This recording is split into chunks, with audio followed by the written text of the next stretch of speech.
Paranormal M doesn't fear the shadows, it follows them. We uncover the mysteries the world wants forgotten. Subscribe and dare to remember. Okay, so let me just start from the beginning. Our house is old. Not like charming old, more like it's seen some things old. The first floor was the original house. Before my family ever moved in, it belonged to an elderly couple. The wife actually had her funeral in the living room. People came, paid their respects, and said goodbye. Right there in what is now our TV room. Later, my grandparents bought the place and added a second floor.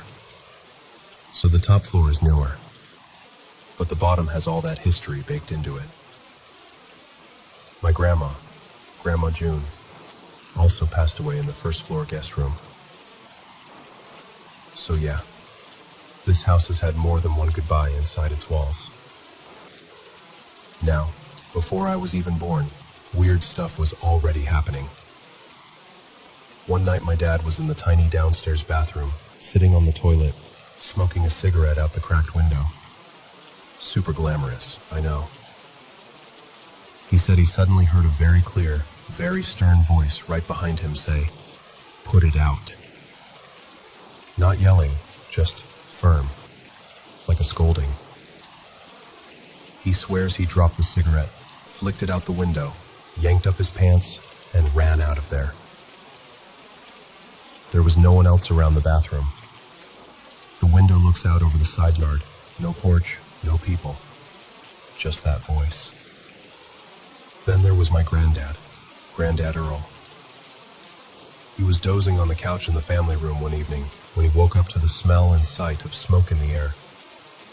Thick, hazy, like the whole house was about to go up. He jumped up in a panic, ready to yell for everyone and call the fire department. But the second he stood up and really looked around, it was gone. No smoke, no smell, just normal. Like someone flipped a switch. My grandma had her own story. One afternoon she was in the hallway bathroom, standing at the sink. In the mirror, she saw a little girl standing beside her. Only the girl wasn't actually there when she turned her head. Just in the reflection. Dark hair, pale dress. She said the girl wasn't menacing, just there, watching her. By the time she looked back at the mirror, the girl was gone. So that's the kind of history I was born into. Now for my own encounters. One night I was half asleep in my room upstairs, lying on my side facing away from the door. The house was quiet. Suddenly, my bedroom door slammed shut, like full-on slam. I shot up, heart pounding, and went straight downstairs. At that time, it was just my granddad and my Uncle Rob, at home. I asked, "Okay, who slammed my door?" And both of them looked genuinely confused. They were like, "We heard your door close, but we thought it was you." I tried to brush it off. I told myself, "You were half asleep. Maybe it just swung shut on its own." So I went back to bed. The next morning, I noticed something I hadn't seen the night before. There was a new hole in my door. Not huge, but very clearly from an impact. I pulled the door all the way open, and that hole lined up perfectly with the sharp corner of my dresser. So whatever force slammed that door shut did it hard enough to punch the wood into my furniture. And no one was up there. Another time, my friends and I were having a sleepover. We were all in my room on the second floor. Blankets everywhere, snacks, the whole thing. It was late, and the house had that super quiet, middle-of-the-night feeling. Out of nowhere, we heard this sound outside. Like someone dragging heavy chains across the backyard. Not fast. Slow. Metal scraping over the ground. We all went silent, just listening. You know when everyone's trying to pretend they're not scared, but nobody moves? That was us. Finally, we peeked out the window, expecting to see something. A neighbor, a prank, anything. No one was out there. No shadows, no movement. Just the backyard. Now, the strangest thing that ever happened involved me and my mom at the same time, but from two totally different angles. Let me tell you my side first. That night, I went to bed earlier than usual. I pulled my door mostly shut, left it just a little cracked, and made sure it was unlocked. I always did that because my granddad liked to peek in sometimes to check on me, or say goodnight if I was still awake. It made me feel safe, knowing someone could come in if they needed to. I remember settling in and thinking it was going to be a normal night. I'm one of those people who almost always wakes up at least once. Bathroom, water, scrolling my phone, something. But that night, I didn't wake up at all. I slept straight through. Now here's what my mom, Elena, says happened downstairs. She was sleeping in the family room on the first floor, right at the bottom of the stairs. It's an open space, so you can hear everything. Every step, every door. She says she heard my bedroom door open upstairs. Then she heard what she thought were my footsteps coming down the stairs, creaking in that way our steps always creak. She heard me cross through the downstairs hallway, walk into the living room, and move around for a bit. She assumed I was getting water or a snack or something, so she didn't sit up or turn around. Her back was to the room the whole time. After a while, she heard the footsteps go back toward the stairs, then climb up. My bedroom door opened again, shut again. She figured, okay, she's going back to bed. A few minutes later, she hears my door open a third time. Footsteps down the stairs, this time only halfway. Then they stop, right on the staircase. She calls out my name. Hey, what are you doing? Why are you just standing there? She says that right after she asked, the footsteps slowly turned around on the steps, went back up to the second floor, walked into my room, and the door closed again. She thought I was just being weird or sleepwalking or something. Eventually, she fell back asleep. Now back to me. Like I said, I slept the entire night. No getting up, no bathroom trips, nothing. In the morning, I woke up feeling kind of weirdly rested. I got out of bed, went to open my door, and it didn't budge. It was locked. My door only locks from the inside. There's no way to lock it from the hallway.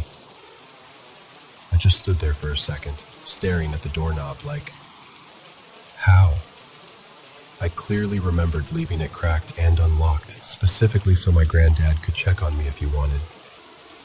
I unlocked it, went downstairs, and my mom immediately asked, "What on earth were you doing last night?" I was confused and told her, "I didn't get up at all. I slept the whole night."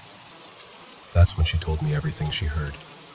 The door, the footsteps, me supposedly walking around, then standing halfway down the stairs and going back up again. We just kind of sat there looking at each other like, so if that wasn't me, that one still gives me chills. Bonus story. My boyfriend at the time, let's call him Liam, was in my room with me one afternoon. We were just hanging out, talking, nothing spooky. Suddenly, we both heard this loud noise in the room. It sounded like something heavy shifting or dropping. I heard it from his side of the room. He heard it from my side of the room. We both whipped around and immediately accused each other. "What did you knock over? What did you do?" But nothing had moved. Nothing had fallen. The room was exactly the same. The weirdest part was how genuinely freaked out he looked. He's not the type to spook easily or play along just to scare me. Seeing him unsettled made me believe even more that neither of us made that noise. and whatever did, we couldn't see. And then there are all the smaller things that have happened over the years. The kind of stuff you almost get used to in a house like this. Dogs staring into empty corners of the room and growling, or tracking something across the ceiling with their eyes when there's nothing there. Hearing voices from another room when everyone's accounted for. Random knocks, soft footsteps in the hallway when the whole family's sitting together on the couch. It's always just enough to make you pause. Just enough to make you think, we are definitely not alone here. But here's the thing. As creepy as all of this sounds, no one has ever been physically harmed. No scratches, no pushing, no objects thrown at us. I've never actually seen anything with my own eyes. No full-bodied apparitions. No classic horror movie moment.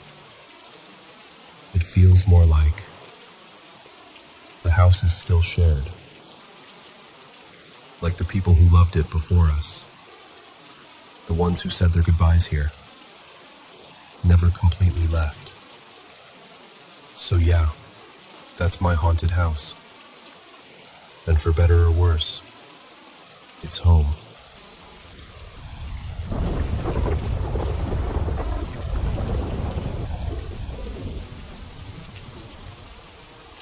You know, every time I tell this story, I still get that same little chill in my chest.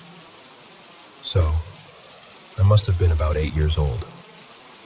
We were out in the countryside, on this narrow dirt road that led to my Aunt Rosa's house. It was late at night, one of those nights where everything feels too quiet, like the world is holding its breath. My Uncle Javier was leading the horse, and I was sitting in front of my mom, Elena, on the saddle. He'd brought this gray cat in a little cloth bag as a gift for my aunt. I remember feeling really excited about it, because I loved animals, and the cat had these bright yellow eyes that stared at everything. It was so dark that night. No streetlights, just the pale moon and the shapes of trees. I was small, so all I could really see were shadows and the outline of the road. My mom was holding the cat at first, kind of pressed against her coat so it wouldn't jump. At some point, she moved the cat into my arms, and I was trying to be gentle. But suddenly, I started hearing these cries. Loud, long wails, like a woman sobbing somewhere far away, but also right next to my ear. It didn't sound like an animal. It sounded human, and the sound just echoed in my head. As soon as I heard it, the cat went crazy. It started scratching my arms, digging its claws in, like it wanted to get away from me. I yelped and complained to my mom that it hurt, and she quickly took the cat back, trying to calm it down. I remember looking up and noticing the sky was cloudy, like the moon kept slipping in and out behind the clouds. We reached a crossroads, and my uncle said we needed to turn left. Right there, near the turn, there was a signpost. In my memory, it was this old, worn blue sign with white letters showing the way to the village. And that's when I saw her. Next to the sign, just off the side of the road, there was a woman standing there. At first, she was just a darker shape among the shadows. But as my eyes adjusted, I could make out more. She was thin, wearing a long dress that went past her ankles. In her right hand, she held something like a walking stick, or maybe a broom. I'm still not sure. And she had this wide-brimmed hat that covered most of her face. She didn't move. She was just there. And as I stared, Those cries in my ears got louder, like they were coming from her. I remember grabbing my mom's arm and saying, "Mama, look, that woman." My voice was shaking. I kept pointing, desperate for someone else to see what I was seeing. My mom turned her head in the direction I pointed. She squinted into the dark and said, "What woman?" "There's nothing there," I insisted. I pointed again, described the hat, the dress, the stick. My heart was pounding. But my mom, she saw nothing. My uncle said he didn't see anyone either. The horse just kept walking, and as we passed that spot, I twisted my body around to keep looking at the figure. And then, as we moved away, the cries faded, like someone turning down the volume. For years, I told myself it had to be a dream, that maybe I'd fallen asleep on the horse. But I remember the feeling of the saddle, the cat's claws, the cold night air. And the weirdest part is, later on, I asked my mom if she remembered me pointing at a woman by the sign and talking about some crying sounds. And she does remember me doing that. She remembers me getting scared, pointing, insisting there was a woman there. But she still swears she never saw anyone. That wasn't the only strange thing that's happened to me either. One night, much later, I was in my room studying for an exam I had the next morning. I put my phone on the left corner of my bed to charge, right by the wall, and lay down on my back staring at the ceiling and going over everything I had to remember. After a few minutes, I suddenly realized I hadn't set my alarm, so I sat up, reached over to grab my phone, and it wasn't there. The charger cable was hanging down off the side of the bed, stretched tight, like it had been pulled. There was this little gap between the bed and the wall where things sometimes fell, so I thought, great, I must have kicked it off somehow. But I hadn't heard anything fall. No thud, no clatter, nothing. I leaned over the side of the bed, kind of annoyed and kind of confused, and looked down into that narrow space. There was my phone. Not on the floor, not wedged awkwardly, not at a weird angle. It was resting perfectly on this tiny strip of baseboard, still plugged in, still charging, like someone had carefully set it there. No scratches, no cracks. And I didn't even have a case on it at the time. Any normal fall, and it should have hit the ground, or at least bounced around. I remember just staring at it for a moment, feeling this tightness in my chest. It didn't make sense. I picked it up quickly, checked the screen, the edges, everything. Perfect condition. And that feeling of something being just a little off, like reality had skipped a beat, stayed with me for the rest of the night. Another time, there was this thing with my stepfather, Tomas. He wanted to watch a football match on the TV in my room because the living room TV was busy. I was in the living room flipping through channels, trying to find the right one for him. From down the hallway, I heard him call out, kind of joking, "I'm going in now." And I heard the sound of him dragging this old red armchair we had. The chair always made this scraping, bumping noise when it hit the doorframe. I heard exactly that, a sort of thud and scrape as he went into my room with it. From where I was, I could see the hallway and my bedroom door. I saw him pass by with the chair and disappear into my room. It was such a normal, everyday moment that I didn't think twice about it. Once I finally found the channel, I got up and walked to my room to tell him. I stepped through the doorway, already talking, something like, "Hey, I found the match. It's on channel." And then I just stopped. The room was empty. The TV was off. The red armchair wasn't there. No one was in my room. I remember my brain trying to catch up with what my eyes were seeing. I literally froze for a couple of seconds. I had just heard him. I had just seen him walk in. And then, not even 10 seconds later, I heard his footsteps coming down the hallway behind me.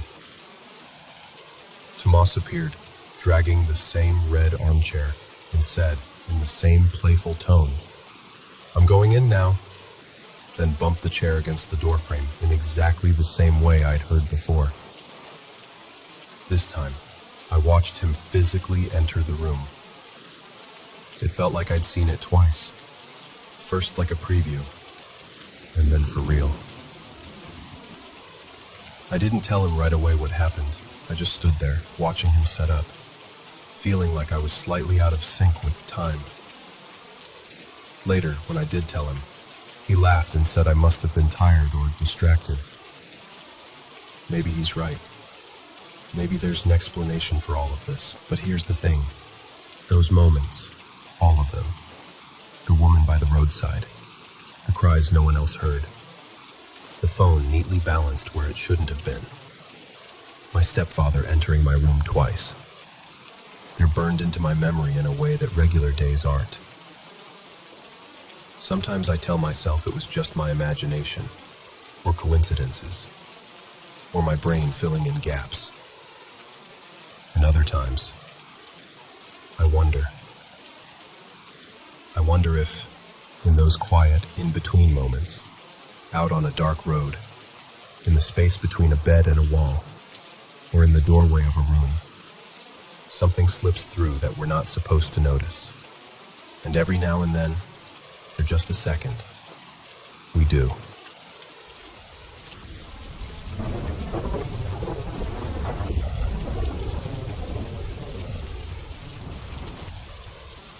So, for a bit of context, I live in this really old converted barn out in the countryside. Like, properly old. The kind of place where you just know animals lived and died here for decades before anyone thought, yeah, let's put a family in this. I've always kind of joked that the place has history. But a couple of things have happened that made me stop joking so much. The first thing was the light. We have this ceiling light in the hallway that hasn't worked for, I don't know, around 7 years, maybe more. We never bothered to fix it because we just used lamps, and honestly, it became one of those broken but invisible things in the house. No one touches it. The switch is always off. Then one night, I'm walking past, and I notice this faint flicker. At first, I thought it was coming from outside, like a car going by. But the road is too far away for that. I look up, and it's the dead light, just flickering on and off, really slowly. Like someone was playing with a dimmer that doesn't exist. It only did it at night, and it would last anywhere from 5 to 20 minutes. Not every night, but often enough that we started noticing a pattern. It did this for maybe 3 weeks, and then it just stopped. We never changed the bulb, never touched the wiring. It just decided to be alive for a while, and then go back to being dead again. I kept telling myself there had to be some electrical reason. Old house, weird wiring, end of story. Except it wasn't the end. A couple months later, I was sitting on my bed scrolling on my phone. My room was pretty quiet, nothing dramatic going on. I had the small roll of bright yellow masking tape lying flat on my desk, laying on its side so it couldn't just roll away.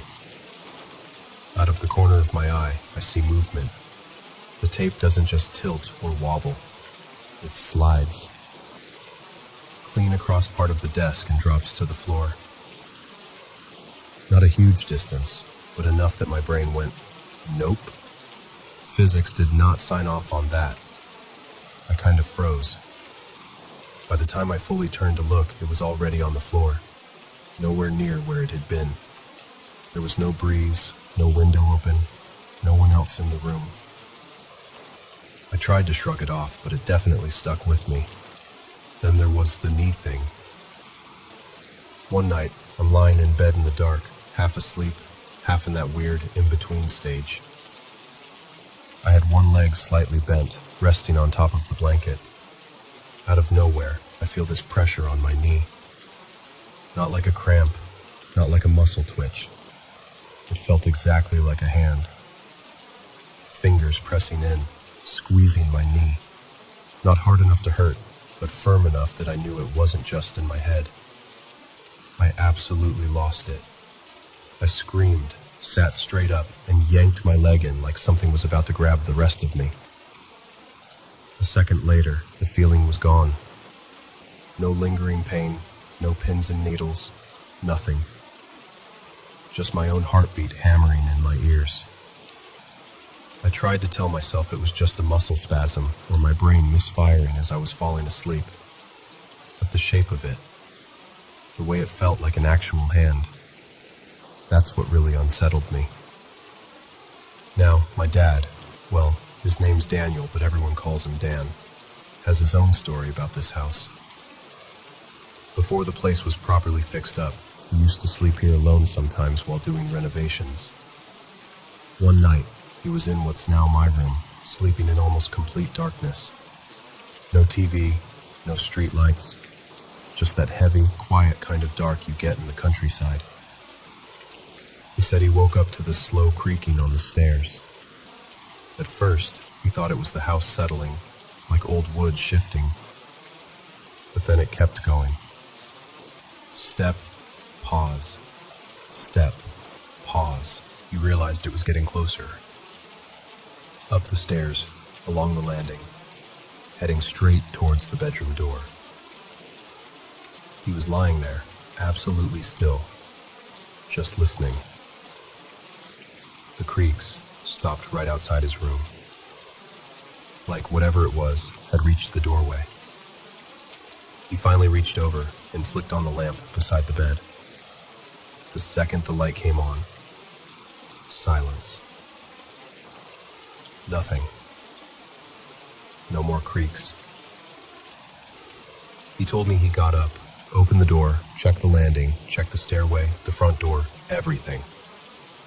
There was no one there. After that, he started sleeping with some kind of light on. Even now, he'll leave the hallway lamp on at night. He laughs it off when we tease him, but he never sleeps in total darkness anymore. Then there's the shoe thing, which sounds small, but it really freaked me out because I wasn't alone when it happened. I was in the living room with my younger sister, Mia. We were just talking, kind of half paying attention to a show in the background. My sneakers were on the floor in front of the sofa, side by side. They were completely still. No one was near them. Out of the corner of my eye, I see one of them shift. And not like it slid because the floor is uneven. It moved, sharply. Just a little, maybe an inch or so to the left. I blinked and turned my head properly. And at the same time, Mia goes, "Did you see that?" We both stared at the shoe. It was such a tiny movement. But the fact that both of us saw it threw me. If it had just been me, I would have told myself I imagined it, that my brain filled in a gap in my peripheral vision. But we both saw it at the same time, and nothing else in the room was moving. Look, I know a lot of things in an old house can be explained. Creaky stairs, bad wiring, weird drafts, muscle spasms, even our brains playing tricks on us when we're tired or already a bit spooked. But when I put all of it together, the dead light flickering for weeks and then stopping, the roll of tape sliding off a flat surface, the feeling of a hand on my knee, my dad's footsteps on the stairs that stopped the instant he turned the light on, and that little sideways slide of my shoe that both me and Mia saw. I don't know. Maybe every single one of those things has a logical explanation. Maybe it's all just coincidence and timing and nerves.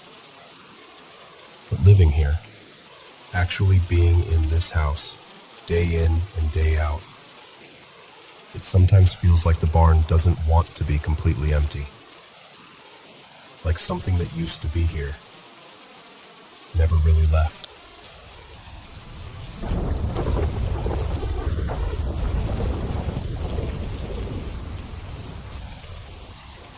So I'm doing this bit of digging for a close friend of mine, Liam, and I want to tell you his story the way he told it to me. I know how it sounds, but he's not the type to make things up.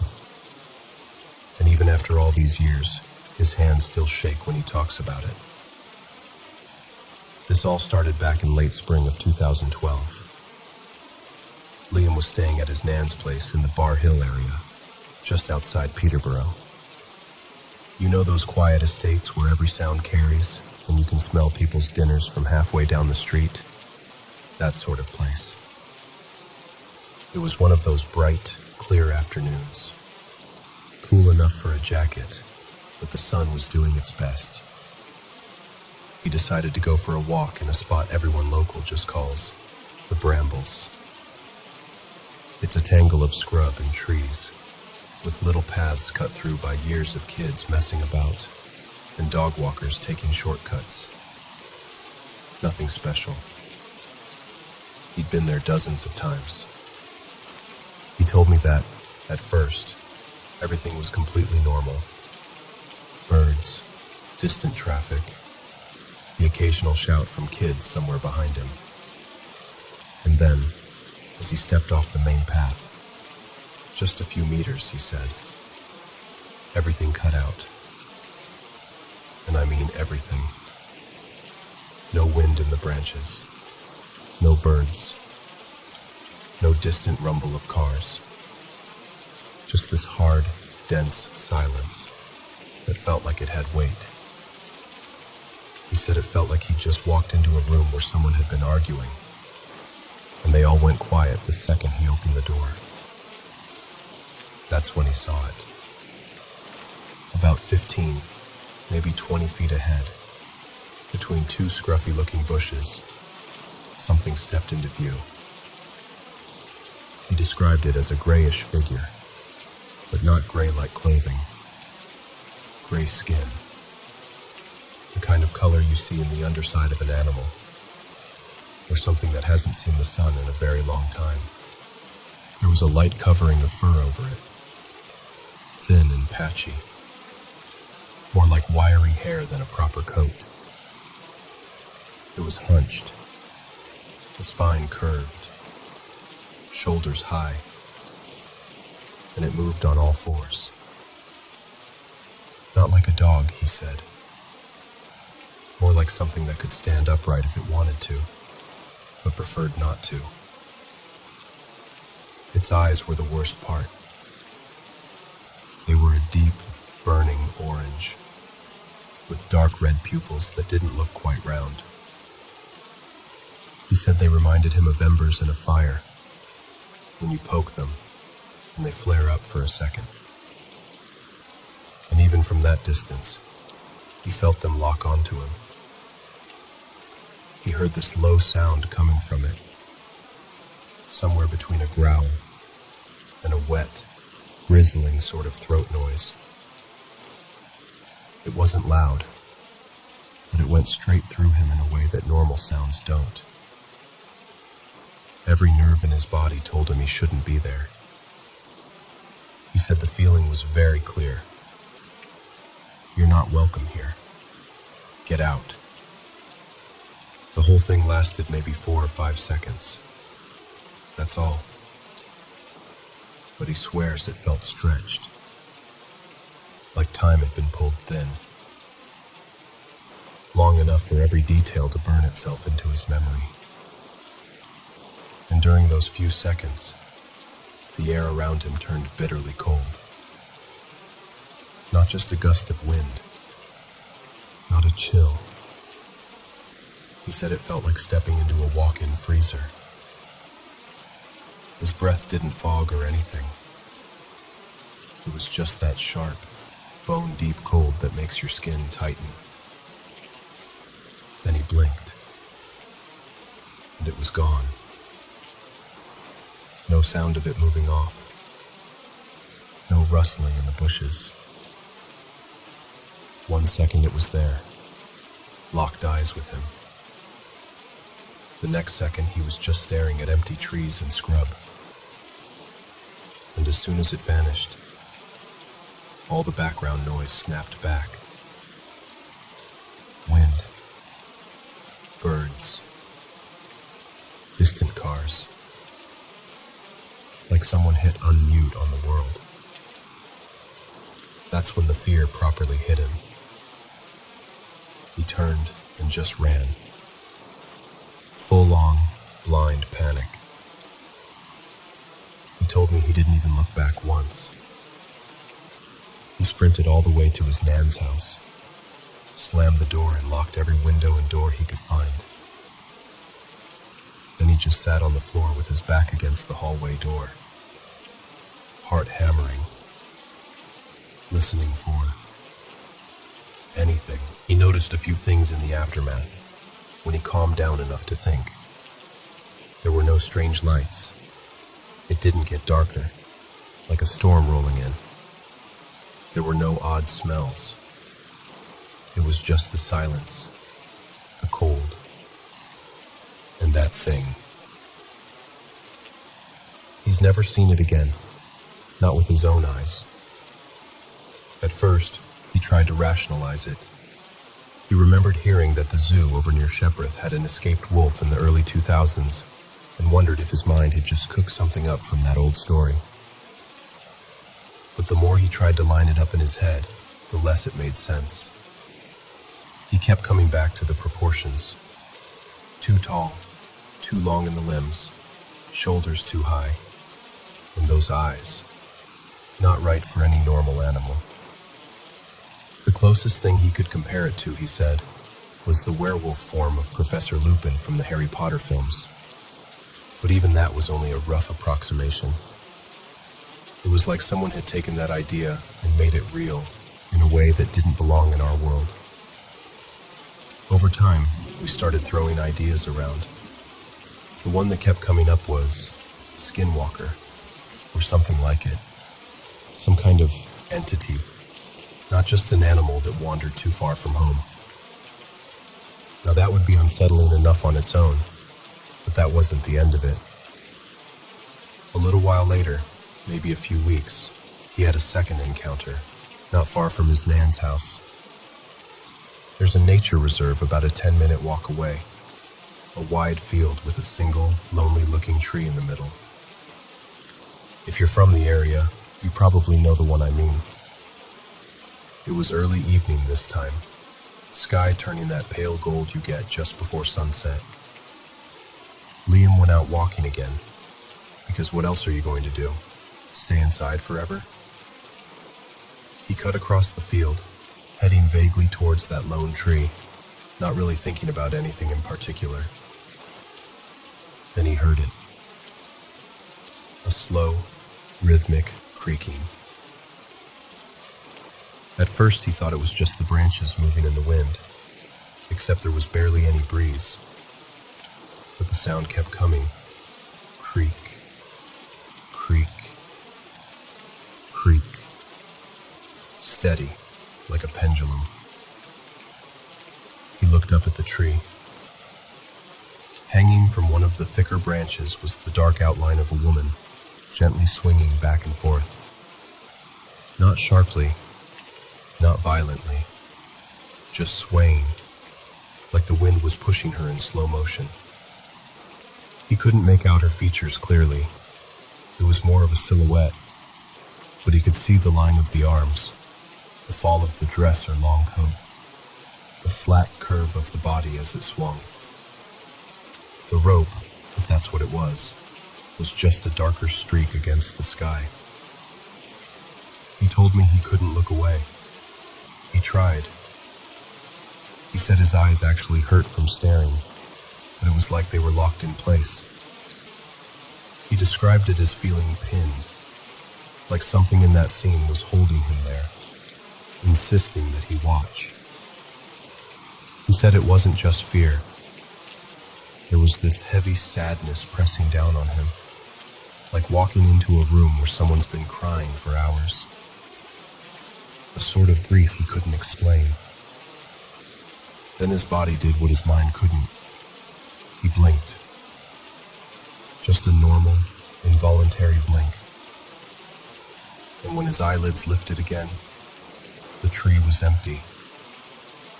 No woman, no rope, no sound. The creaking had stopped. The field was still, and the tree just stood there, the way it always does. He checked the branches, walked closer than he really wanted to, and there was nothing. No marks, no disturbed ground, no sign that anyone had ever been there. That second encounter rattled him almost more than the first, because it felt connected somehow. Same general area, same strange break in what reality should look like. He showed me photos of the place later. The field, the lone tree, the path through the brambles. On their own, they look totally ordinary. You'd never guess anything had happened there. And that's why I'm telling you all this. We both keep coming back to the same question. Surely he can't be the only one. Bar Hill isn't huge, but it isn't tiny either. People walk their dogs, kids hang out there, couples cut across those fields. If Liam has had these two encounters, it's hard to believe no one else has seen or felt something. He's tried going through the usual channels. I've contacted local authorities, sent messages, made calls. No one responds. No one wants to talk about it, or they genuinely don't know anything. Either way, we're left with silence. So here I am, sharing his story with you, as honestly as I can. If you've ever been in that area, in the brambles, near that lonely tree in the nature reserve by Bar Hill, and you felt the air turn suddenly cold, or the world go unnaturally quiet, or you've just had that gut-deep feeling that you were being watched or warned off, you're not alone. Liam's not crazy. He's not attention-seeking. He's just someone who saw something he can't explain twice and has been carrying it around ever since. And maybe, just maybe, someone listening to this has a piece of the puzzle we've been missing.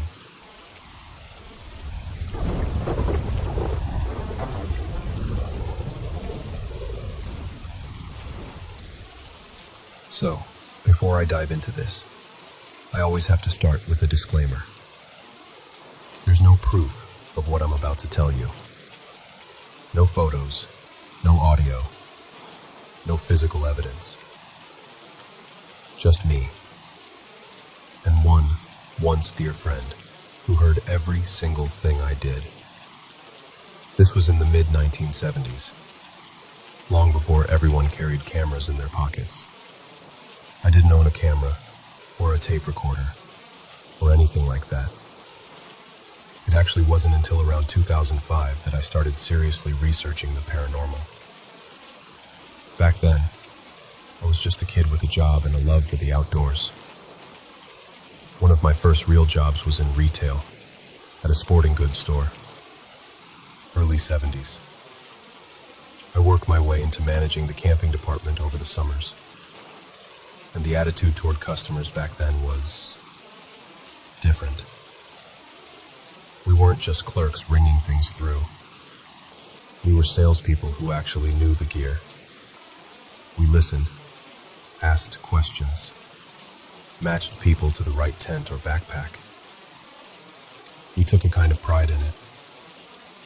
That's how I met this guy. I'll call him Mark. He came in looking for a tent one slow afternoon. I walked him through materials, pole types, weather ratings, how to set it up, the whole thing.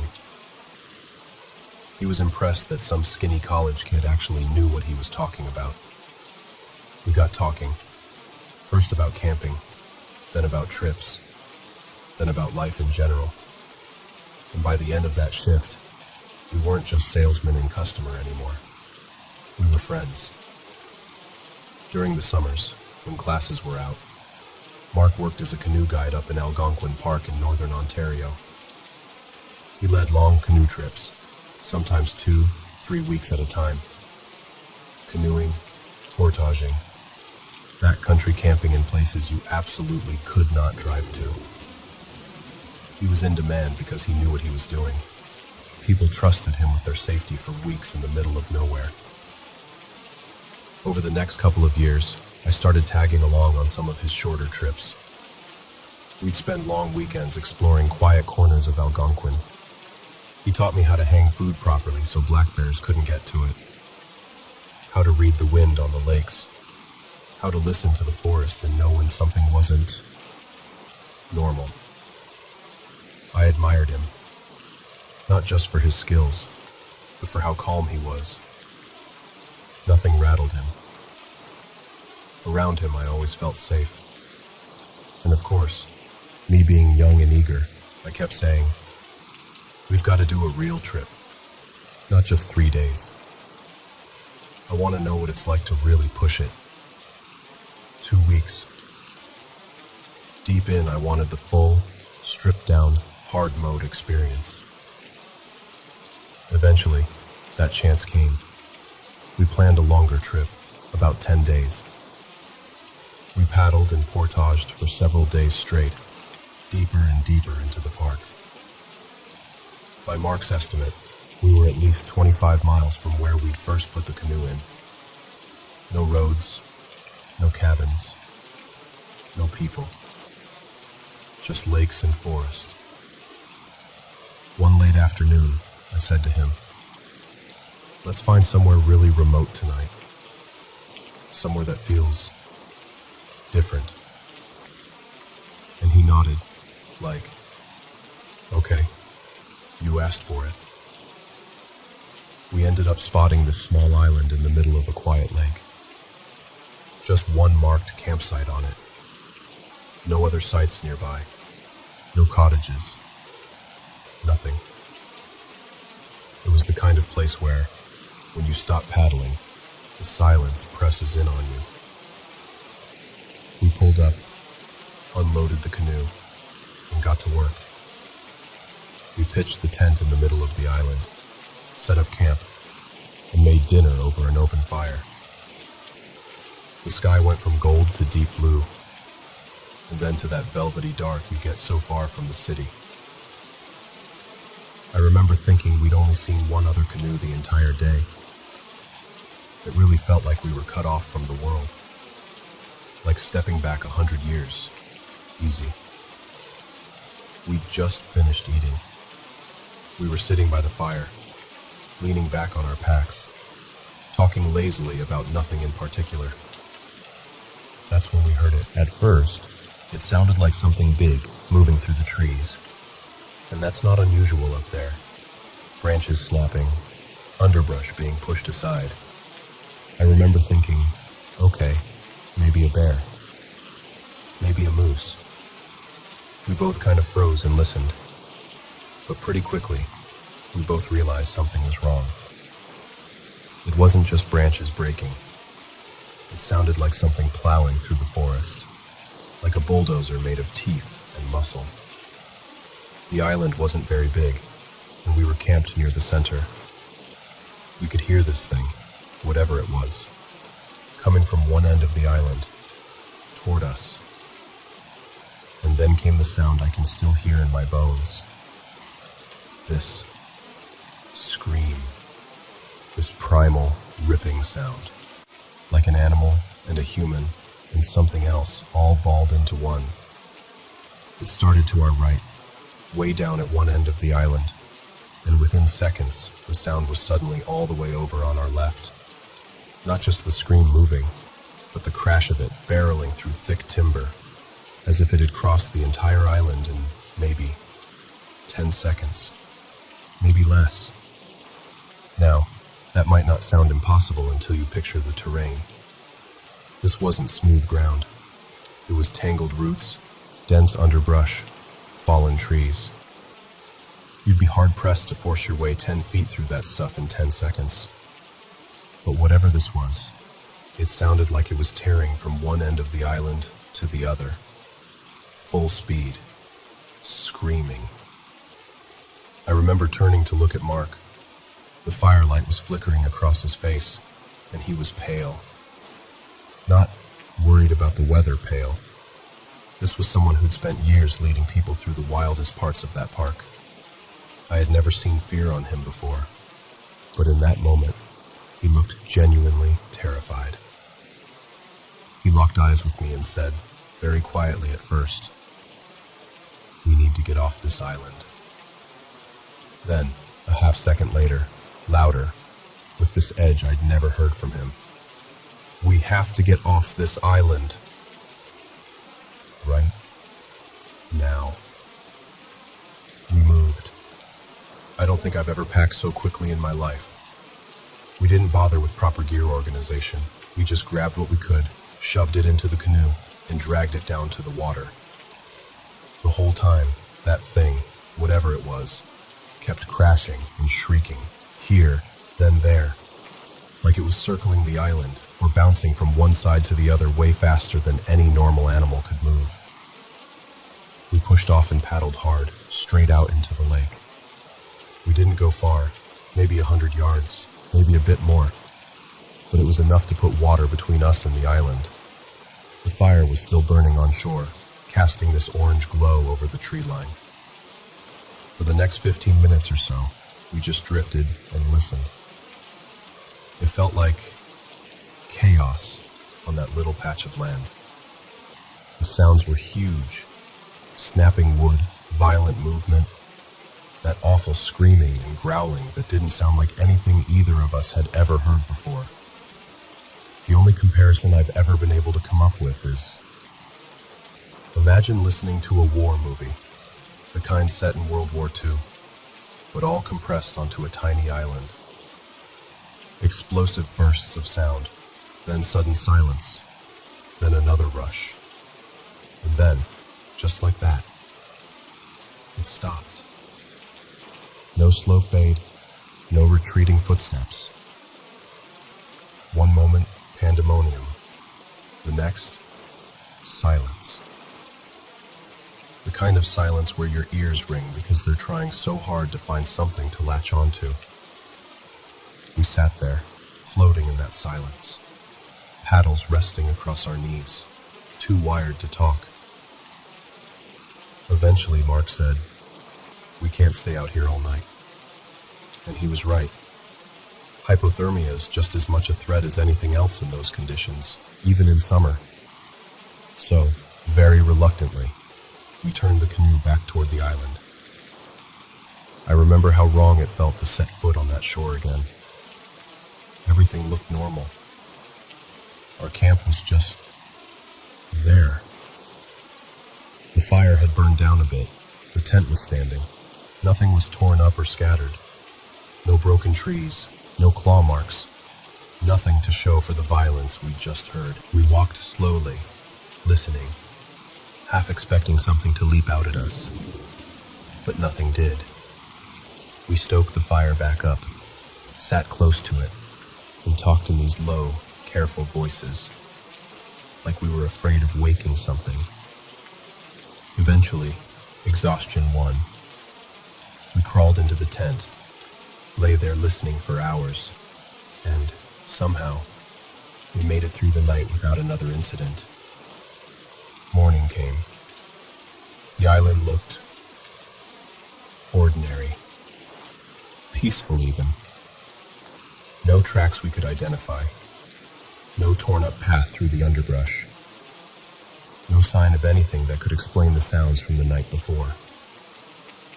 If it had just been me, I might have convinced myself I'd misheard, that my mind had played tricks on me. But it wasn't just me. Mark heard it too. Years later, before life took us in different directions, We'd talk about that night from time to time. I moved from Canada to the States. He slipped deeper into his own struggles and eventually lost his battle with alcoholism about a decade ago.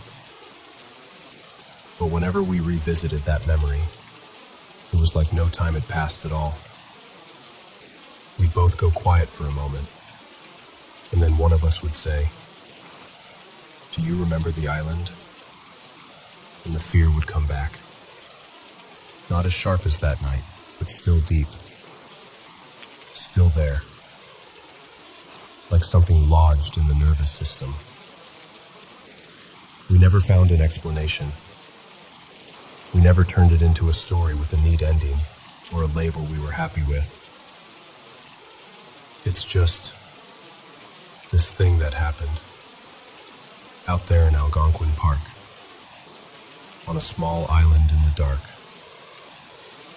with two friends sitting by a fire, thinking they understood the world, right up until the moment the island started to scream.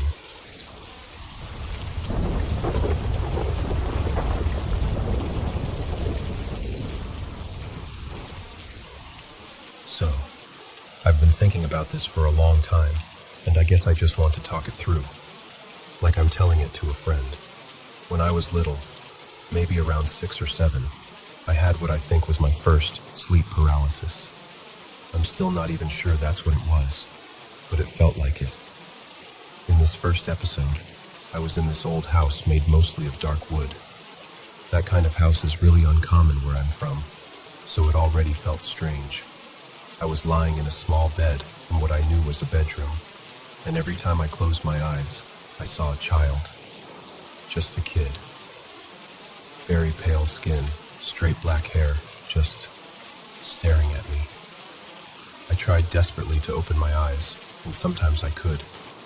I'd fight and fight, finally force my eyes open, see the room, feel relief, and then it was like something pushed them closed again. And every time my eyes shut, the child was closer. No movement, no sound, just closer. Eventually I woke up for real, but that image stayed with me. Months later, I dreamt of the same house again. Same creaky wooden walls, same small bedroom. But this time there was no child. It was just me. I was in that same room, and the house caught on fire.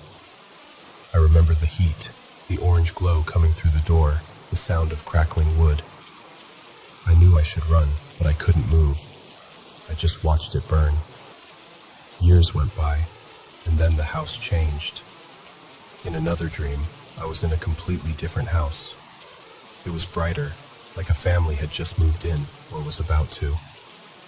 There were boxes around, furniture half arranged. I don't remember actually seeing anyone, but I knew two things very clearly. First, that child, this time I somehow knew he was a boy, lived there. And second, this was my house. I lived there too. I knew every corner, every hallway, like I'd grown up in it. But the style of the house, I'd never seen anything like it in real life. It didn't look like any place I've ever actually been. Still, I felt completely at home. It was beautiful. Warm light, cozy rooms. I kept dreaming of that house all through my childhood. Whenever I realized I was there again, I was genuinely happy, like, oh, I'm back. It felt like coming home after a long trip. In those dreams, I'd run around, play games, laugh, play hide and seek, even though most of the time I was alone. It was awesome. There was nothing scary about it. Just this deep, strange comfort. Then, slowly, those dreams stopped.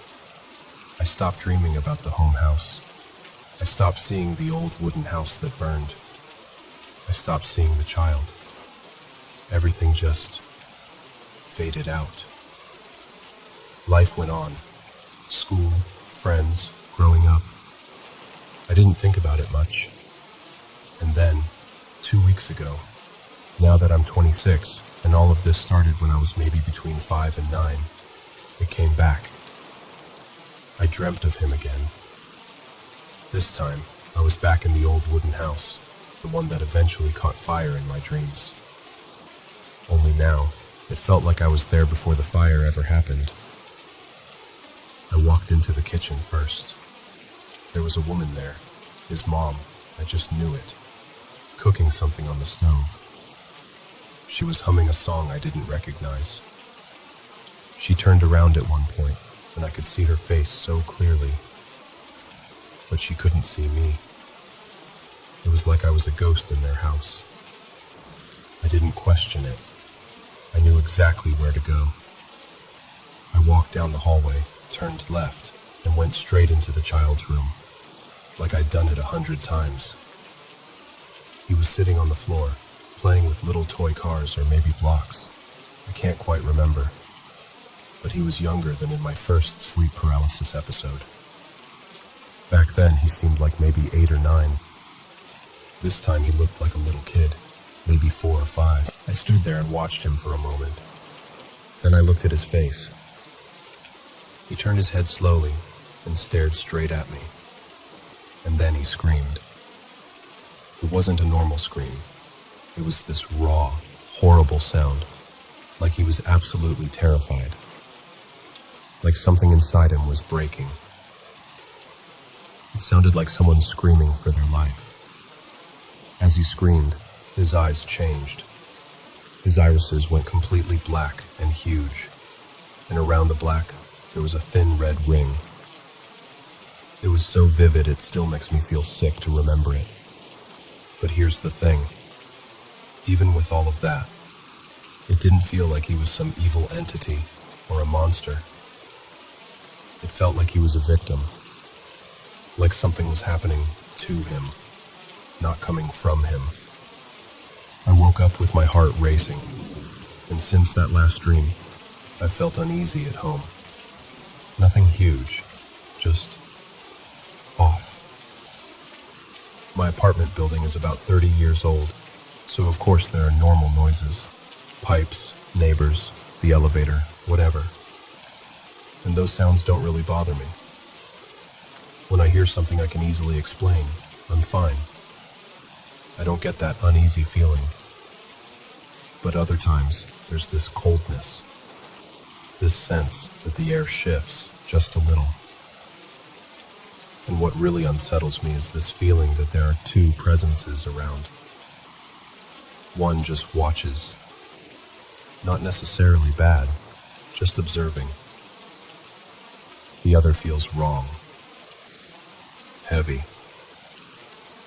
Not like the boy, more like something that's attached to the whole situation. I know how all of this sounds. I know it might seem crazy or overdramatic. And maybe it is just my brain, my subconscious, old childhood fears resurfacing. I'm fully open to that. But I can't shake the feeling that I'm connected to this kid somehow. I don't know who he is. I've never met anyone who looks like him. I don't recognize the houses from real life. But I feel like I know him. Like I've been visiting his life in fragments over years. And honestly, I don't even know what to ask anymore. How do I reach him? Can I reach him? Why do I feel like I've known him my whole life when I've only ever seen him in dreams? Should I even try to reach out? Or is that a terrible idea? I don't have answers. I just have this story, this connection that won't go away. And this feeling that somewhere, somehow, there's a terrified little boy in a house I've never lived in, who knows me as well as I know him.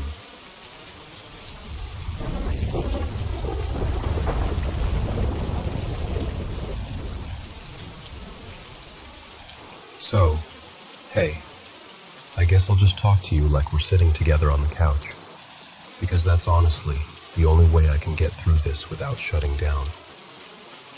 I've even been to therapy to try to talk about this stuff, about the trauma from these specific events, and nobody has ever really taken me seriously. They nod, they write things down, but I can tell they think it's just anxiety or nightmares or whatever. The only people who've really believed me are my family and my partner, Jonah. We've been together 8 years now, and he's actually had weird things happen around me too. So he doesn't have the luxury of pretending it's all in my head. My first real incident happened when I was a kid. I don't remember exactly how old, but I was definitely in elementary school. I was in the basement, playing on the Wii. Well, actually, it might have been the old PlayStation by then. My memory blurs a bit. And it was early evening, not even dark outside yet. I was alone down there, except for my dog Daisy. All of a sudden, it got noticeably colder. You know that feeling where the hair on your arm stands up before your brain has even caught up? I got goosebumps, and then I felt this immediate, almost physical urge to turn my head to the left. In the doorway that led out to the garage, I saw him. A tall, shadowy man wearing a hat. The hat was almost as tall as the doorway. Honestly, maybe a little taller. And the whole figure was just wrong. Too dark, too big. Like it was taking up more space than it should. I absolutely freaked out. Daisy started growling in the exact same direction at the exact same time, which made it 10 times worse. I scooped her up and sprinted up the stairs, bawling, and told my parents what I saw. The thing is, it wasn't just me. Everyone who spent time in that basement experienced something at some point. Family, friends, even people who were just staying over once. Boxes would shift or slide when nobody was near them. Things would get flung across the room. You'd hear footsteps when you knew you were alone. A few people described seeing the same tall, shadowy man with the hat. Whatever that thing was, it followed us through my entire childhood in that house. It showed itself to me the most. I had a bedroom upstairs, but eventually I couldn't sleep there anymore. At night, I'd hear scratching inside the walls and footsteps going up and down the hallway. Walking past the staircase after dark felt like being in a horror movie. Like at any second, something might reach through the railing and grab you. My younger brother, let's call him Eli, used to sleep upstairs pretty often, but even he started avoiding it. One night, he was in bed, and a knife he kept on his desk flew off and landed in the middle of the floor. No one was near it. After that, he mostly migrated to the living room or my parents' room. There was this constant feeling, both upstairs and in the basement, that you were just unsafe. Like there was a pressure on your chest telling you, you need to leave now. A lot of weird things happened over the years, but I'll jump forward to when I was around 13 or 14. I was going through normal teenage stuff, but also some pretty heavy emotional things I kept completely to myself. One night, around 3 a.m., maybe closer to 2:30 actually, I was drifting off after watching TV. My arm was hanging off the side of the bed. I was in that half-asleep stage when your thoughts start to get fuzzy. And then I felt it. Something cold brushed the back of my hand. Not like a draft or the blanket sliding. It felt like something touched me. At that exact moment, the power in my room cut out. Just my room. Pitch black. I went into full panic mode. I started banging on the wall, screaming for Eli, who was in the room next to mine. He came running, opened my door, and as soon as he stepped in, the lights flicked back on, like nothing had happened. We ended up sleeping in the same bed that night, because I refused to be alone.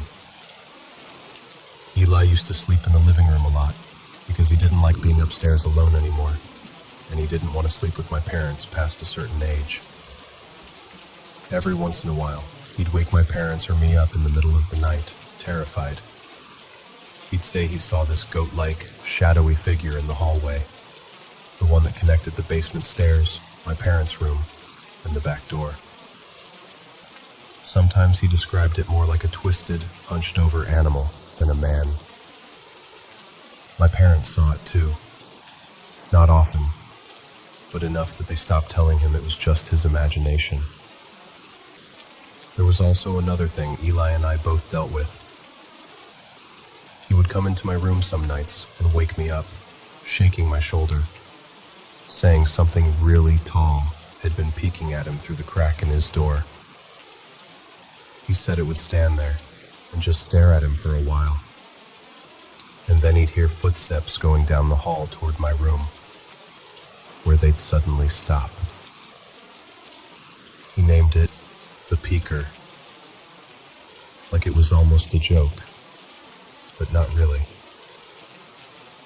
When he said the name, his eyes never matched the casual way he'd say it. He was genuinely scared. Me and Eli both had a lot of dreams about the house too. Mine were especially violent and surreal. I'd dream about being chased through those same hallways, and in some dreams, something had already killed my entire family and our dogs, and I was the last one left. The feeling I always got in those dreams was that I was the favorite, like I was the main target, the last prey. The dreams usually ended with me being dragged away by something I couldn't see clearly, and then I'd jolt awake, heart racing. My room was always dim, even in the daytime. The closet light never worked, and one of my lamps was half broken, so a couple of bulbs were always out. There were these patches of darkness that somehow felt thicker than they should. More than once, I caught Daisy staring at my open closet, growling, exactly the way she had in the basement that first time, just locked onto something I couldn't see in that pitch-black doorway. When I was younger, I used to sleep with my parents pretty often, because I'd wake up choking or gasping, and they didn't want me alone. I remember waking up some nights and seeing what looked like two white silhouettes of children near the doorway or by the bed. I honestly didn't think too much of it at the time. I'd tell my mom like, "Oh, I saw the kids again," almost like it was normal. My aunt, let's call her Aunt Rosa, was really sensitive to this kind of thing. She told my mom that whatever was in the house wanted me specifically. She said I was the most vulnerable, the one who panicked the most, the one whose energy was always high and chaotic. She believed that made me more interesting to whatever was there. She told me, with this absolute certainty, that it was because I was depressed and cried by myself at night. That shook me, because I had never told anyone I was depressed. I was really good at hiding it, actually. Hearing her say that out loud made my blood run cold. She urged my mom to always lock the basement door at night, and to lock all the other doors too, unless we were inviting someone in intentionally. She told us to close our bedroom doors before sleeping, and to leave some lights on, because they didn't like the light. She said she knew all this because my great-grandmother, who died before I was born, had told her. That they talked about me often, and that my great-grandmother was trying to protect me. A week before Aunt Rosa passed away, she told us that when she died, she'd watch over us. She said she'd come back as a very specific kind of butterfly to let us know she was around. Years later, after she was gone, that exact type of butterfly showed up. It wasn't even native to our area. It just appeared. And it stayed near our house for a while. And recently, one of her old music boxes, one that hadn't worked in years and wasn't even wound up, started playing softly in my parents' room. No one had touched it. No batteries. Nothing. It just started playing. The final straw that made my parents decide to move was my mom thinking someone had broken into the basement. She kept hearing noises down there, like someone was going through boxes, shuffling things around. One day, while my dad was at work, she put her phone on video, called him, and went downstairs by herself while he stayed on the line. We were all begging her not to go, but she did anyway. When she came back upstairs, she was white as a sheet. There were claw marks on the walls. Boxes that had been neatly stacked were flung everywhere. Their contents spilled out all over the floor. Not long before that, she'd seen a glowing orb moving toward the basement door. She actually tried to brush it off as her eyes playing tricks on her, until she saw the basement. We moved out a few months later. During that time, while we were packing, I felt this intense, haunting energy behind me constantly, especially when I was alone in a room. It felt like something was angry I was leaving. Not just sad, angry, malevolent. Like it was hovering too close, trying to cling to me. That feeling still haunts me. Even now, I have nightmares about being back in that house. In the dreams, it feels like I never really left, or like the house itself is trying to lure me back somehow. Aunt Rosa used to tell me I had a gift like hers. She said I could sense things more clearly than other people, and that I was clairvoyant. Every year that passes, I believe her more. I've had too many experiences where I accurately sensed or knew something before it happened, especially when it comes to illness or death in people I love. These days, the activity isn't as extreme as it was in that house, but weird things still creep in. After we moved again, I had a nightmare where something was standing in my doorway, wearing my mother's face. It looked exactly like her, but it wasn't her. The expression was too cold, too empty. It just stared at me. I woke up shaken and couldn't shake that image for days. It burned into my brain. Sometimes, at night, I still hear voices calling my name. Sometimes it sounds like family members who've passed away. Other times it sounds like my parents, except I'll check and they're sound asleep, or they'll swear they never called me. I try to ignore it now. The anxiety of knowing I can sense these things got so bad that the doctors ended up putting me on pretty strong antidepressants. So now I kind of just choose not to engage with it. As for that house, I don't really know what happened there before we moved in. I know there was at least one suicide, and we lived right next to a cemetery, which feels a little on the nose, I guess. What I do know is that nobody seems able to stay in that house for more than a few months at a time. People move in, and then they're gone. Over and over. I'll never go back there. Even driving through that neighborhood makes my paranoia spike. My chest tightens. My palms sweat. And it feels like something old and dark wakes up. Just a little. Like it remembers me. And the scariest part? Sometimes, in the quiet, I get the feeling that it never really let go.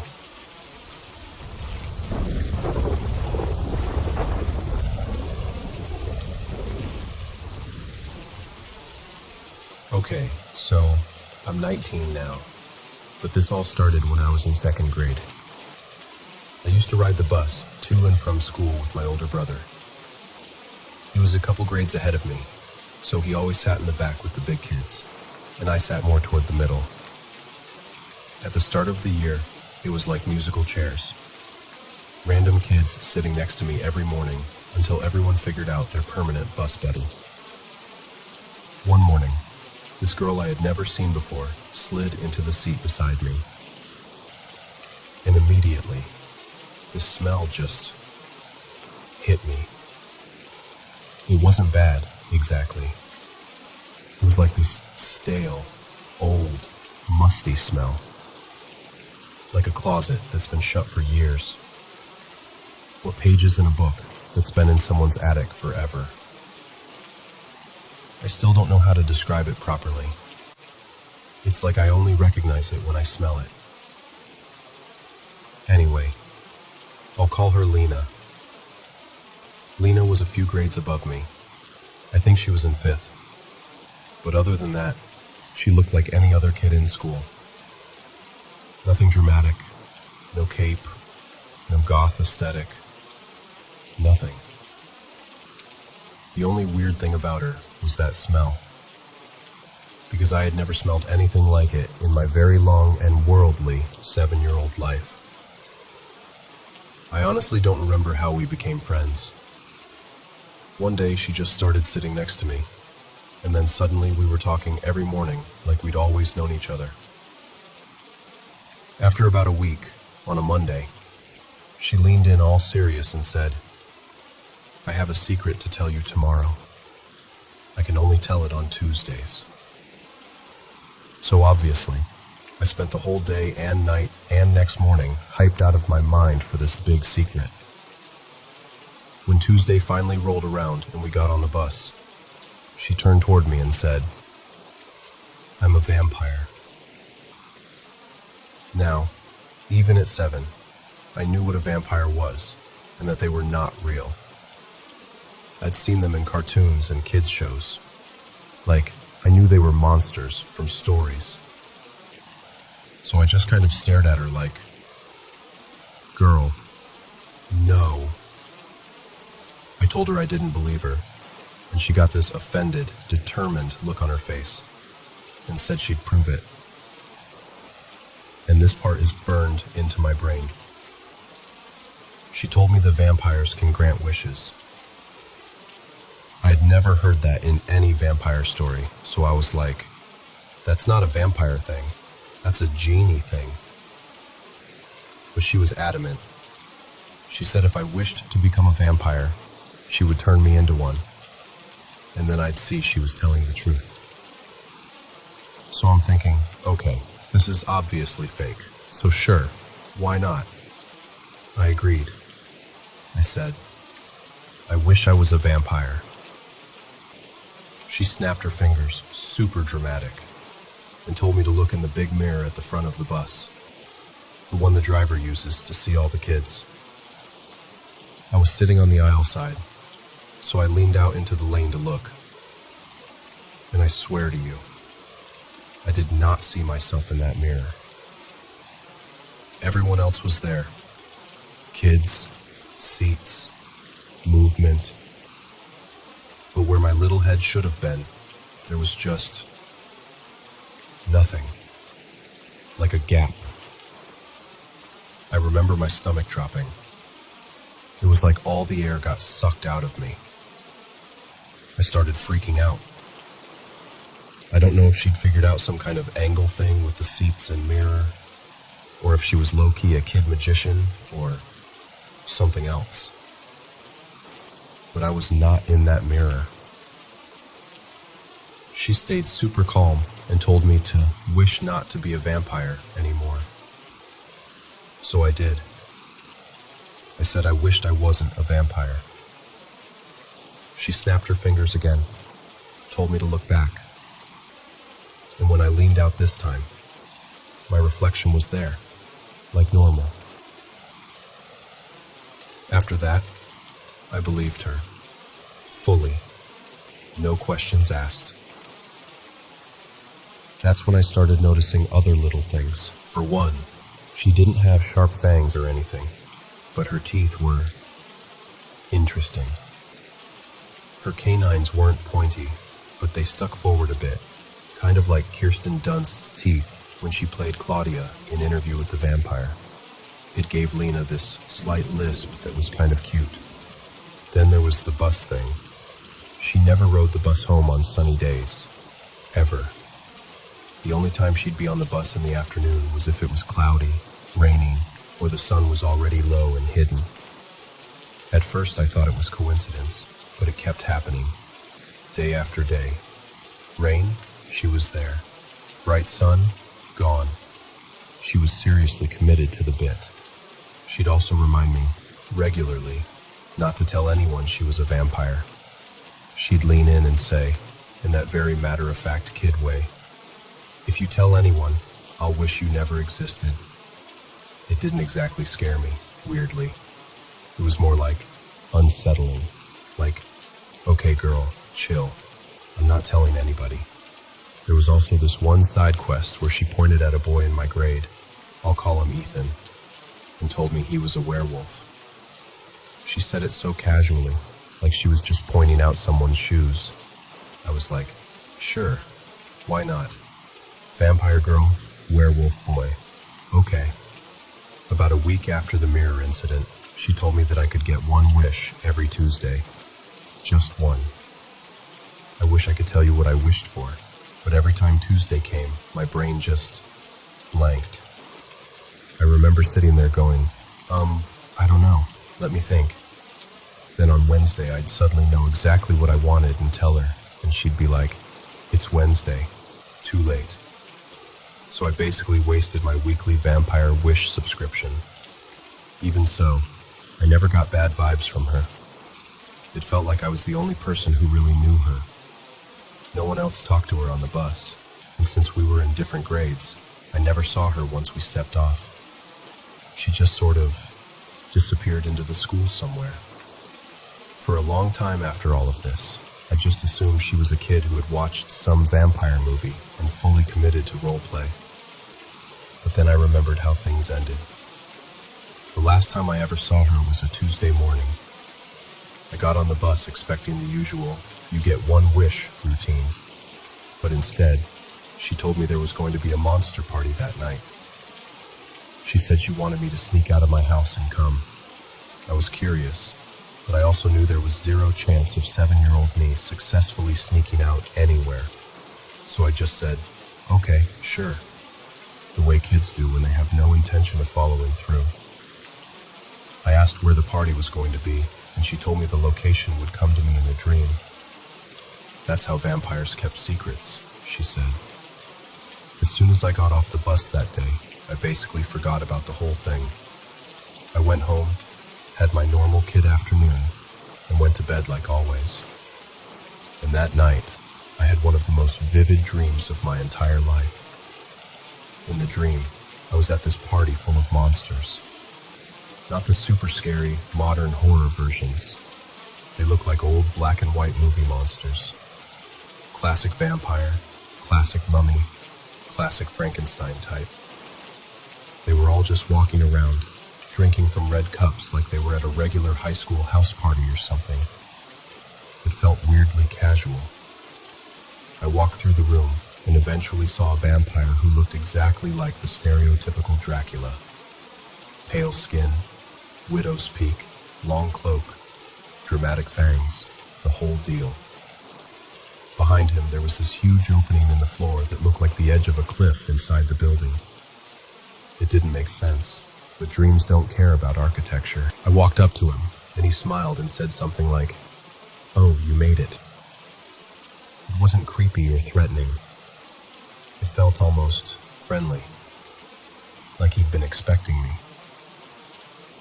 We started talking, and as we talked, he shifted a little, and I moved with him so I could hear him better. Without really noticing it, I ended up standing with that cliff edge right beside me. At some point, I slipped. In the dream, I grabbed the edge with both hands and was hanging there, begging him to help me up. The whole thing was strangely calm. I wasn't screaming. He wasn't panicking. It was like we were both moving underwater. He just stood there for a moment, watching. Then he slowly bent down, and one by one, lifted my fingers off the edge. I let go. I fell. My dreams aren't usually in first person. They play like a movie. So when I fell, it was like a camera panned down with me. I watched myself fall and hit the ground. The dream didn't end there either. It stayed. I saw my own little body lying there, still and clearly dead. Then I woke up. It was so bizarre, because nothing about my time with Lena up to that point had felt sinister. Weird? Yes. Creepy sometimes? Also yes. But not evil. The only thing that really stands out as dark in hindsight was her last conversation with me about the party, and her wishing me out of existence threats. After that night, I never saw her again. No goodbye, no explanation. She just stopped existing in my world. I didn't connect her to the dream right away either. It took me a couple of years to look back and realize the night of the monster party was the night I had that dream, and that smell, that weird, stale, old smell, has stayed with me. I've only met maybe 4 people in my life since then who smelled even slightly like her. Every time it happens, it's like I'm back on that bus seat in 2nd grade, leaning into the aisle and not seeing myself in that mirror. I don't know if she was just a really imaginative kid with a talent for illusions, or something else I'll never understand. But that girl, that smell, and that dream, they've never left me.